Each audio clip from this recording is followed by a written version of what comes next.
Good morning. It is Monday, I believe. My days literally have all run together. June 16th. June 16th, Monday. I had a horrendous weekend. And I'm trying to find the right words.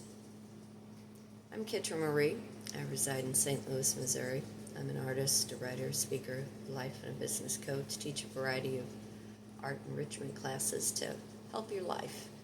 I try to guide people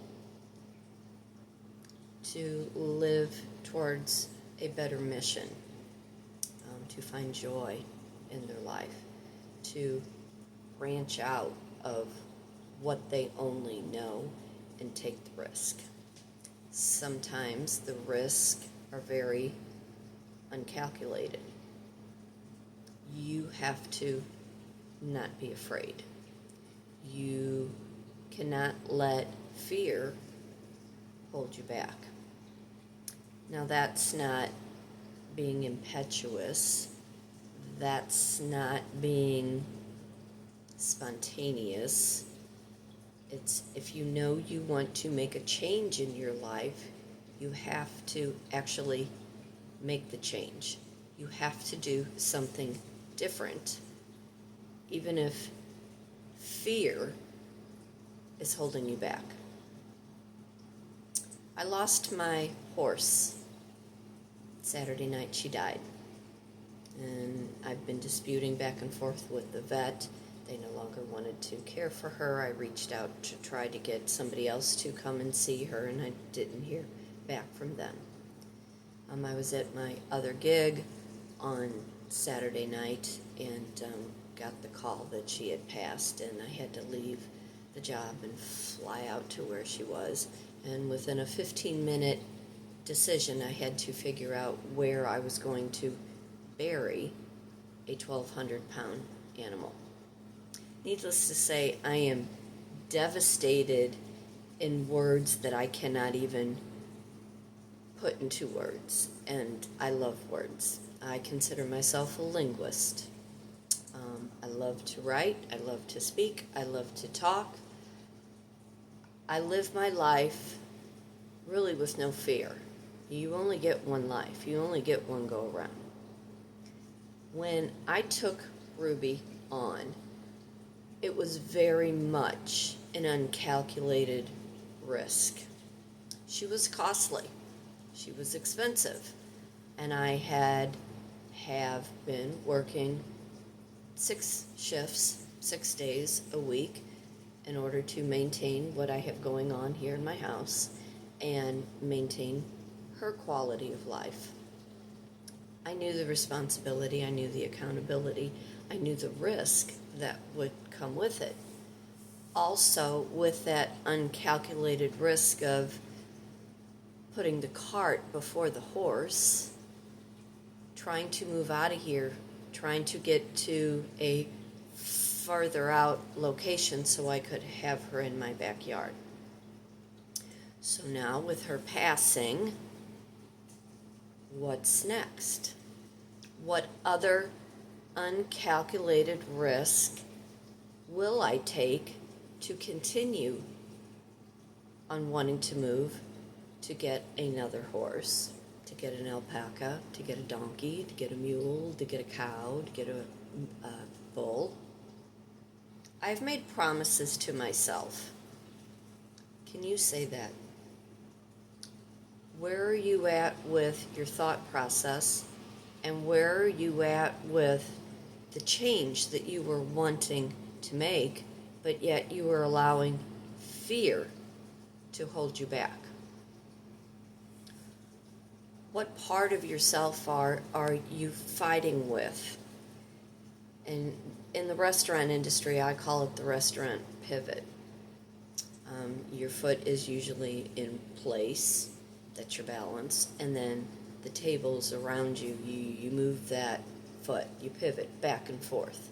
You're in a perpetual motion of doing many, many different things, but knowing you're anchored and balanced. It doesn't take a lot of risk in the restaurant industry, but trying to change what I already know, you have to get away from that common every day. You've done it for so long. Now, when you were trying to make that change and you have yourself anchored and balanced in whatever it is that you're involved with, you realize you have to lift that foot, and it is going to throw you off balance, and you're going to have to find other ways to be buoyant, to float, to maintain, to get by. It's not going to be easy. Most likely it's going to be very uncomfortable. But what are you willing to risk, knowing there is uncalculated actions that will most likely have no thought process other than you need to get away from where you are because it is affecting you mentally, emotionally, physically, spiritually. And what is it about yourself that really you're so afraid of? The unknown. Fear is really the only thing you have to fear. Why is it people can't make that change? Why is it that most people want to stay in that miserable familiar? You know it.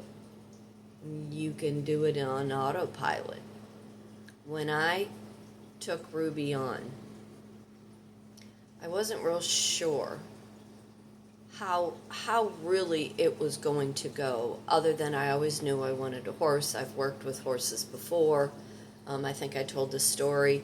When I was a little girl, my dad played the ponies. We'd go to the racetrack. I could walk through the paddock, through the barn. My dad knew the owners. He knew the jockeys.